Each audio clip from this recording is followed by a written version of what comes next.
Imsipolo uNkulunkulu wamthwesa amandla. Baba wamthwesa amandla. Abagulayo nabahlupheki wona wesondela.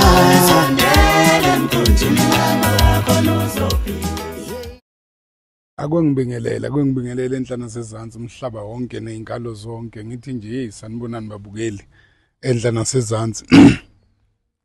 Ngiyafisa njengoba kusekuseni namhlanje kulesini ngiqinisekise noma ngikusho lokhu ukuthi lapha ngomhla ka5 nangomhla ka6 ngiyazalwa.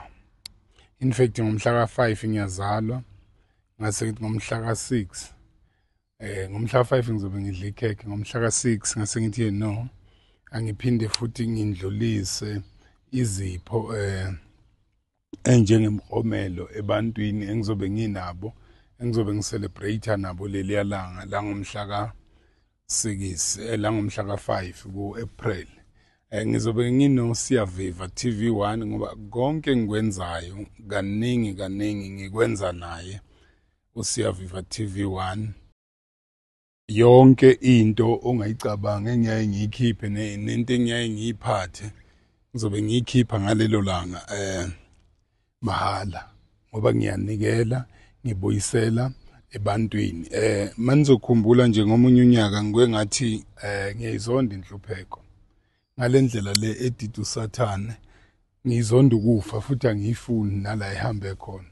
So that's why ngithi no kulonyaka 2025 ngoba zonke izinto ngiyishintshile kulonyaka 2025.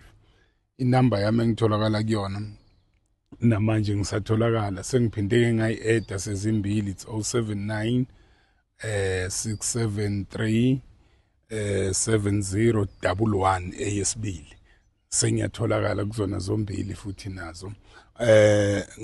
Ngokubukelela njalo abantu nangokuthi ngithe kulonyaka ka2025 yonke into ephethe uDokotela uNgcobo yahlehla bonakale ngombala. Ungathi uzonda inhlupheko kodwa futhi ukuthola ukuthi ubishe kuyo uzovele nangeindlebe awukwazi ngisho ukwenzani ubishe shiqa. Kulonyaka yonke into kaDokotela ishintshile. Nginama product ami amasha, nginama product wami futhi amadala asenza kahle kakhulu. Amandla omgodi nje kube injula yamadoda, kube uvuma mlungu, hey bakithi ngingabala ngithini muva ke nje sekukhona ke impela embi umavikela zonke uM23. Hayi uyingozi ngempela, uyingozi uvikela konke ekhaya, uvikela wena, avikela izingane zakho, aphinda angagcina ukuthi anivikele, ashaye kwasana, shaye izitha zakho zixabane zodwa ziyinungu ukuthi hayibo kwangathi khona osukwenzile ngapha, kanti hayi zishayo M23. Sengikhona sengifikile azobetholakala wonke lama product ngalolo suku ngalolo langa. Kaningi nje engiyaye ngihambe ngikwenza ngisuke nginaye, kukhona konke, akukho nje la ongathi khona mhlawumbe ngikhona ngingedwa, akekho Siyaviva TV1. Ngizobe nginaye, ngizobe ngiphake ngisho abantu imkromelo, ngizobe ngipha ngisho abantu imkromelo. Oqala nje u50,000 esizohlukanisa kathathu sugamle kathathu ekutheni phela ngani masingabantu siyathandana, masingabantu siyayizonda inhlupheko. So masingabantu we have to share whatever sinayo ukuze siphile ngoba inhlupheko ifuna ukuthi sibambisane. Inhlupheko ayifuni ukuthi ube ugombela kwesakho.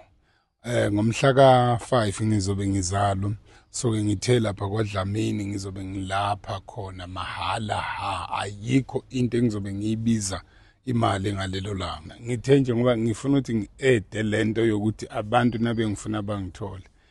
Khulumile ke ngiyiphaphathile sithi isikhathi kodwa ngibonga ngoba ngigcine ngiyitholile. uNkulunkulu anibusise enhla nasezantsi. Sizobe sikhona la kwaDlamini S7334 osizweni eNewcastle, sizobe sikhona. Ngiphinde phela ngibongeke nabamatekisi, Nkosi yami, into abangenzela yona lapha eNewcastle taxi rank ngiyayibonga kakhulu guys. ngiyayibona kakhulu input yenu nje niyenza empilweni yami. uNkulunkulu anibusise bafowethu nonke niphile nje siyabonga. Ngoba ngikhipha nje yenza njena ke wena. Fonela laphana wothi 079 045 3 4 4 6 ubhuke kuleyo nombolo ubatshele cha nami ngiyeze ngizocelebrate noDokotela uMncwabi yahlehla ngizocelebrate Nkosi yami noMncwabi ngizocelebrate Siyaviva ngizocelebrate niphile phela bayo ngiyandithanda ngithanda ukufa ngithanda izokwemali